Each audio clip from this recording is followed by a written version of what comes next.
Have you ever wanted to start a meditation practice and not know where to begin? Well, I've put together a 10-day meditation journey just for you. So even if you've never meditated before, have no idea where to begin, this is probably a good start.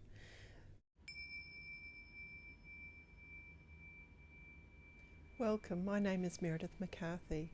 I've been passionate about teaching people how to be their better selves for many years. I've been a clinical hypnotherapist for 29 years and I've loved every minute of it.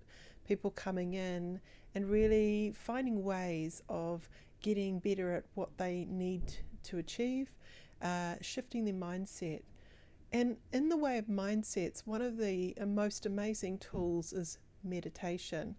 And in a way, it's very similar to a hypnotic mind, where you're allowing yourself to relax and focus and empty your mind enough that you can just be in the moment.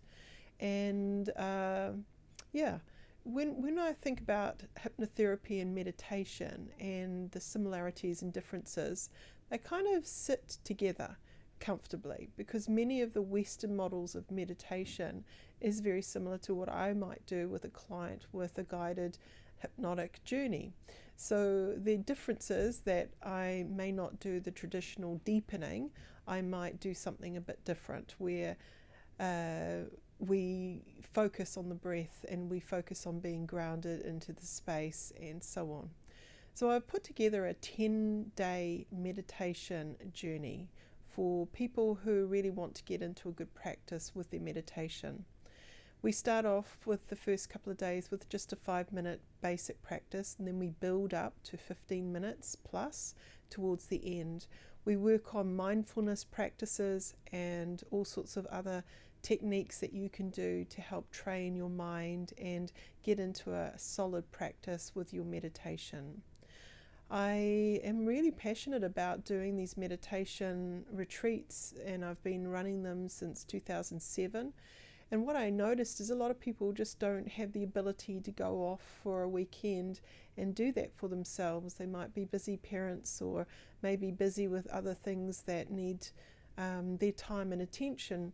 So putting together this 10-day meditation journey is my way of getting out there to people who perhaps can't come and see me and journey this with me one-on-one. So this is a really nice thing that you can do it at home, and just chunking it down into achievable bites, where at the end of your journey, I promise you will have a more grounded awareness of what meditation is and how to put it in place in your daily life.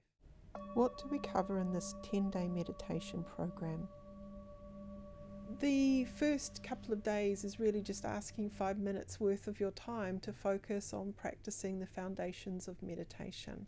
Then we can build up to a longer practice, a longer time where you stay in that mindfulness space. There are a couple of different journeys where I will invite you to understand a bit more about the chakras, the energy systems within your body, and do a meditation around that. We will also look at meeting your guides and a couple of other things where it's nice to just journey and be aware of your senses and be in a moment where you are inviting a sense of calm and peace. My friend Bhante Jialanka, who's a Buddhist monk here in Wellington, he once told me that for him meditation is like getting into the water and getting out, and you stay wet for a while. And I really like that analogy. We do take a sense of calm into our busyness, and often we are living very busy lives. So if you come into that category where you're just chasing your tail all the time and you feel exhausted, feel like you're moving into burnout, well, maybe meditation is actually the gift that you were looking for, to give back to yourself some time and focus for you and your well-being. For me, I've been meditating for many years, and it's been a wonderful journey to introduce meditation to people along the pathway. It's been surprising, actually. And for many years I questioned what's the difference between hypnotherapy and meditation practice. And I came to a conclusion that they're actually very similar.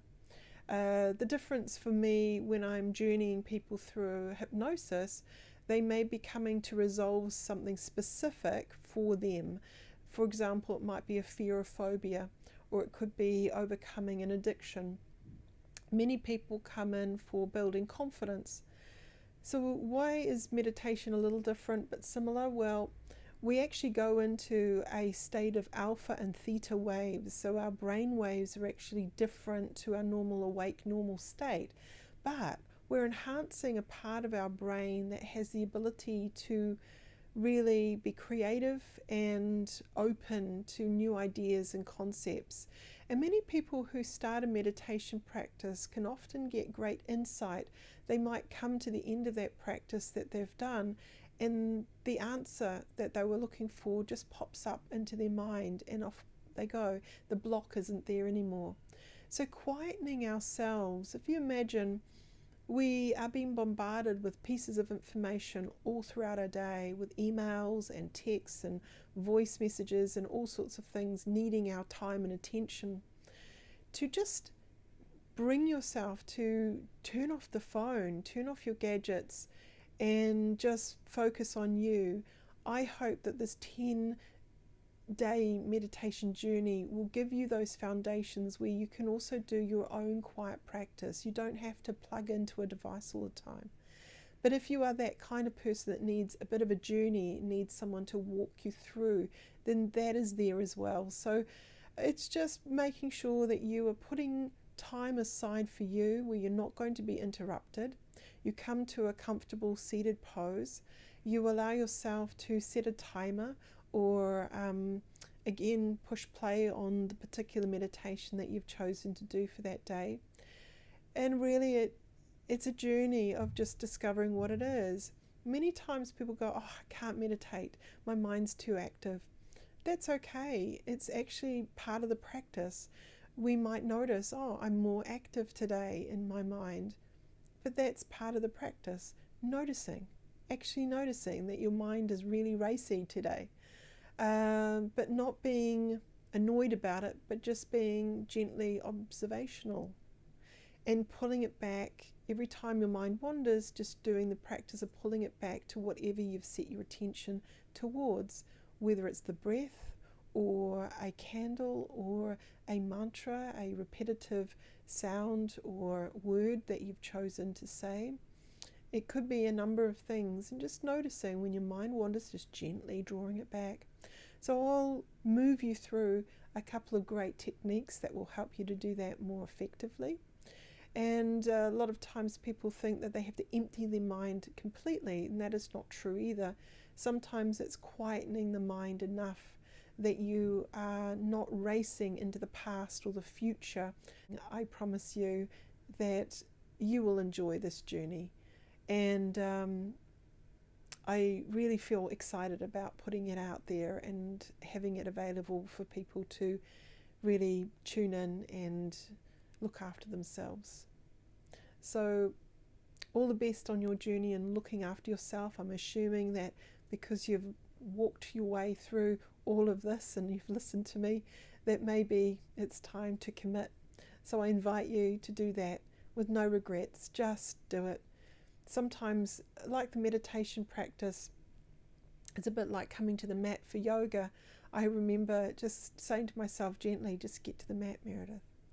And once I got to the mat, I was really, really happy, because I'd get to the end and know that I went through a journey of coming home. And so whether it is a meditation, which is a movement meditation in the form of yoga, asanas, or it is a breath meditation or a mindfulness meditation, or a sound meditation, walking meditation, whatever it is that you're choosing to do, it is about coming home to yourself, instead of getting lost sometimes in the concepts or the constructs of our mind and our busyness. So all the best on your journey.